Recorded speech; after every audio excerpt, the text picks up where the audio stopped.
Courts है for POCSO और महिला संबंधित अपराध, जो केसेस को जल्दी निस्तारण करने का कोशिश किया जाता है।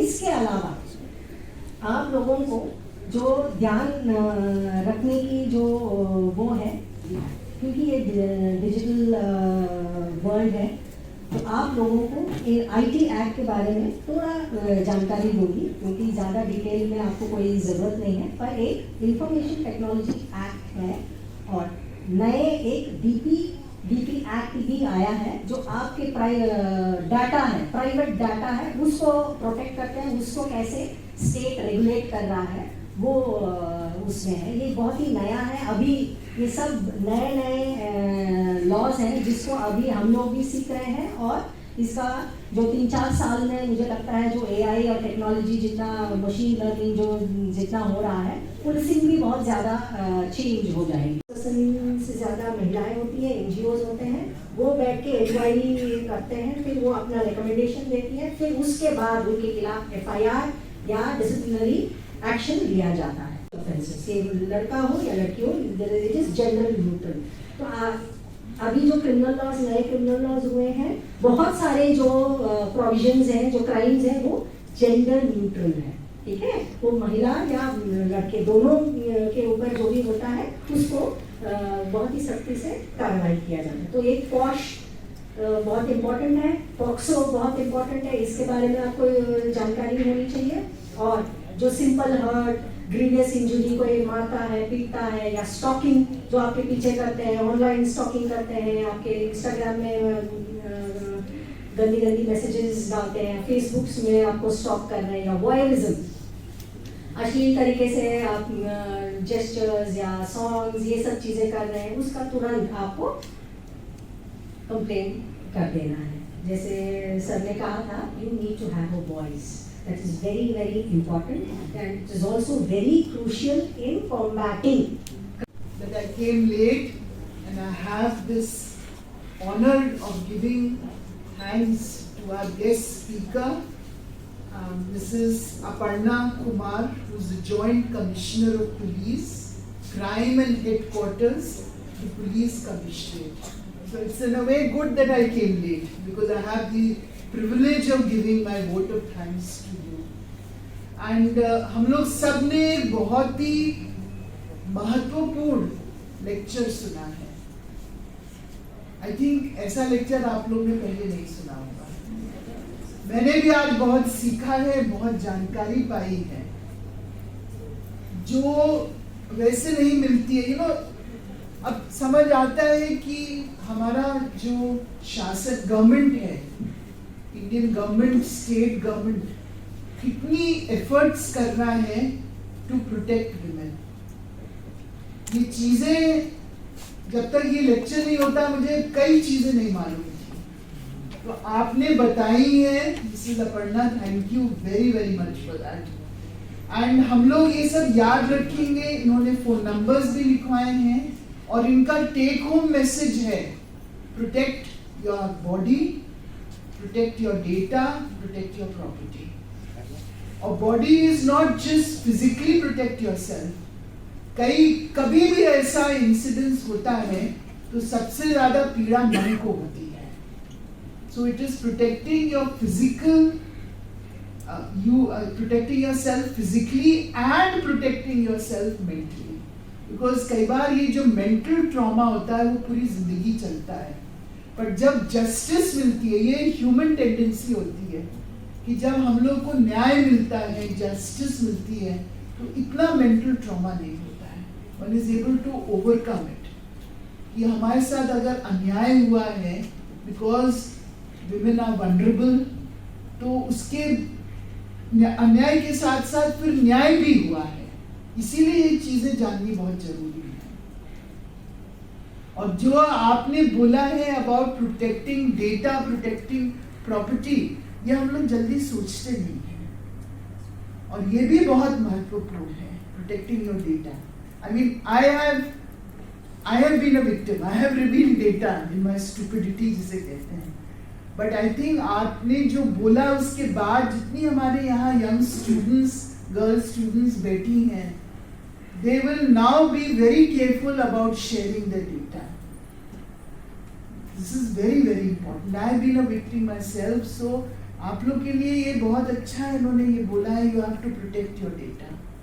और दूसरा है कि आप लोग यहाँ एक prestigious संस्थान में पढ़ने आए हैं, आप लोग को independent होना है. You have to stand on your own feet. At least the graduates जो यहाँ के pass out girl students हैं, they should not be, जिसे कहते हैं लाचारी नहीं होनी चाहिए. अगर कोई आपके आगे चल के आपके साथ अन्याय करता है, you have to quit that relationship and stand on your own feet with respect and dignity. So this education is very valuable. It should not just, you just should not just do it for the sake of कि आपको parents ने भेजा है education के लिए, but also it is to self empower yourself. जब हम लोग empowerment की बात करते हैं, for me I'm telling you the most important is self empowerment.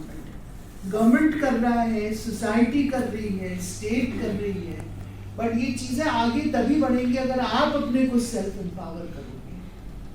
And that will, a large part of that comes with education and with financial independence.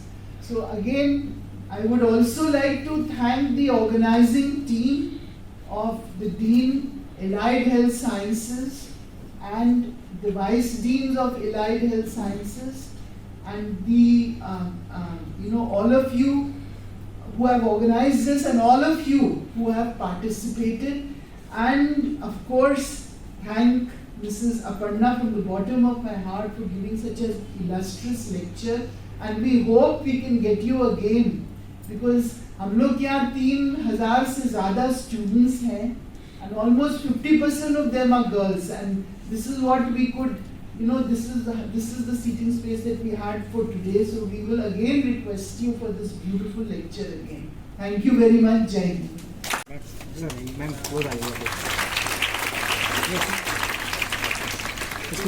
Now I request Professor K.K. Singh sir, our Honorable VC ma'am, with a plant that symbolizes growth and positivity. Now I request Dr. Soumya ma'am. Now I request Dr. Nishi ma'am, please felicitate our Dean Nurse, Dr. Nani sir, please felicitate.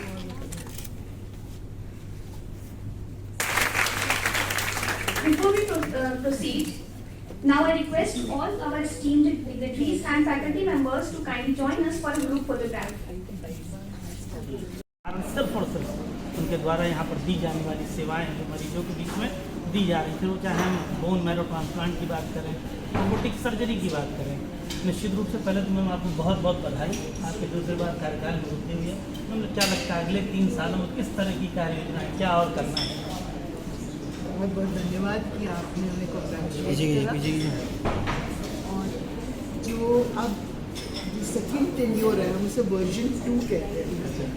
इसमें हम सबसे पहले तो जो patient के हित में काम है वो और आगे बढ़ाने, कई प्रोजेक्ट्स शुरू हुए हैं, उनको एक स्पीडली कंप्लीशन तक लाना है.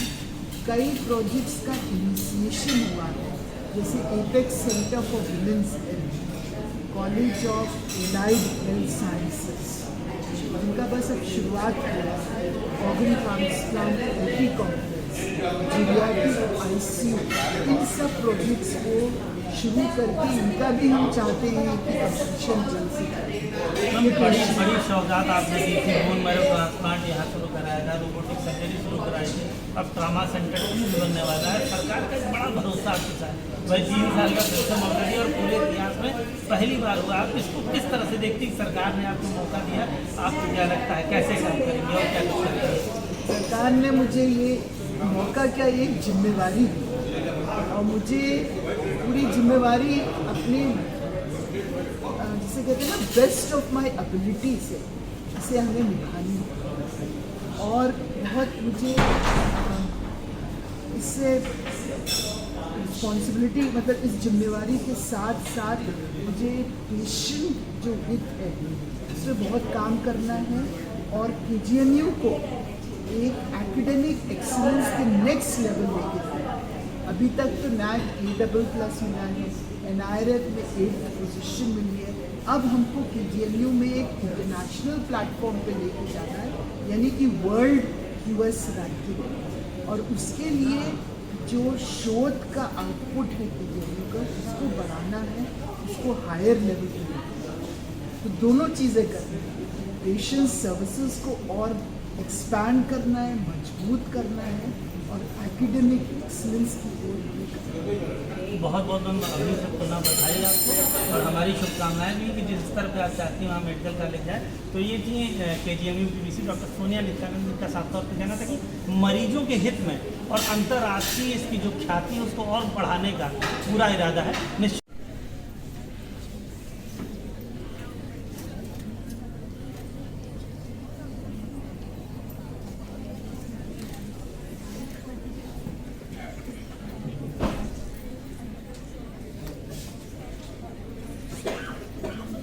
होंगे कि हमारे KGMU के हिस्ट्री में पहली बार किसी भी वाइस चांसलर को सेकेंड टर्म मिला और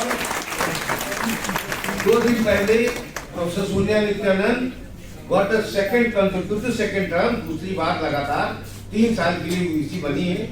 और VC दोबारा बनने के बाद इस बिल्डिंग में वो पहली बार आई है और VC बनने के बाद VC ऑफिस के बाहर उनका ये पहला ऑफिशियल प्रोग्राम है। इसलिए सब लोग खड़े होके खूब जोर से तालियां बजा के इसको स्वागत करें।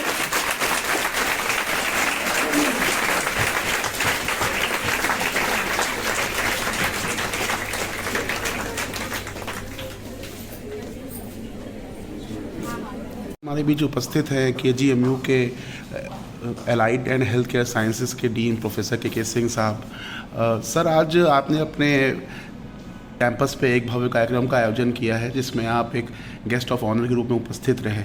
क्या उपलक्ष्य था उस कार्यक्रम में, कृपया बताएं। देखिए, आजकल सरकार का बहुत ज़्यादा इम्फेसिस है महिला सुरक्षा के ऊपर। जी।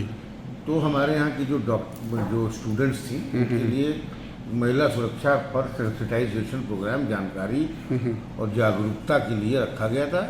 जी। इसका में जो वक्ता थी वो Aparna Kumar ji, female lady IPS officer जो लखनऊ कमिश्नरेट में जॉइंट कमिश्नर हेडक्वार्टर हैं। जी। वो थी वाइस चांसलर सोनिया नित्यानंद जी, हम लोग थे। जी। जी।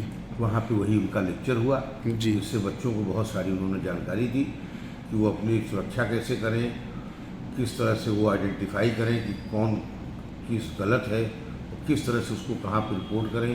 उनको सारे हेल्पलाइन के नंबर्स नोट कराए गए, जब कभी भी वो परेशानी में हो तो उसका प्रयोग करें। सर, अनुमानित कितनी छात्राएं हमारे कार्यक्रम में उपस्थित थी? सर, आपका लंबा अनुभव रहा है कार्य क्षेत्र में, आपको क्या लगता है लखनऊ या उत्तर प्रदेश में महिला की स्थिति पहले से कुछ बेहतर हुई है या? देखिए, बेहतर इसलिए हुई है जी। जब महिलाएं खुल के रिपोर्ट करने लगी हैं, जी। उस पर कार्रवाई होने लगी है, मीडिया उसको छापने लगा है। तो इस वजह से जब अब ये स्थिति अच्छी है, कोई आंकड़ों में कह सकता हूँ 19-20, लेकिन ये आंकड़ों पे नहीं आप जा सकते क्योंकि अब जागरूकता और जो बच्चियों में हिम्मत आई है उससे सारे मामले रिपोर्ट हो रहे हैं और पहले से बहुत अच्छा सुधार आया है, कार्रवाई सरकार करती है। सर, प्रोफेसर नित्यानंद को सर्विस एक्सटेंशन मिला है, इसके विषय में आप कुछ बताना चाहेंगे? उनकी मेहनत का उनको परिणाम मिला है, हम लोग उसका स्वागत करते हैं और टीचर एसोसिएशन के अध्यक्ष के रूप में हम लोग पूरा उनको सहयोग करेंगे। सुनने में आया है कि KGMU में ये के इतिहास में पहली बार ऐसा हुआ, किसी को दिया गया है। जी। हम लोगों को उससे बहुत खुशी है। हम लोग उनको पहले भी सहयोग करते थे और ज़्यादा हिम्मत और मेहनत से सहयोग करेंगे। क्या अभी KGMU के नए लक्ष्य क्या हैं इस समय वर्तमान? अभी हम लोग NAC में नेशनल रैंकिंग पे आए हैं, NIRF में नेशनल रैंकिंग पे आए हैं। जी। अब हमारा प्रयास है कि इंटरनेशनल रैंकिंग में हम लोग आ जाए। चलिए, हमारी मंगल कामना है कि आपके जो भी लक्ष्य हैं आपको शीघ्र प्राप्त हों। सर, आपका दिन शुभ रहे। नमस्कार।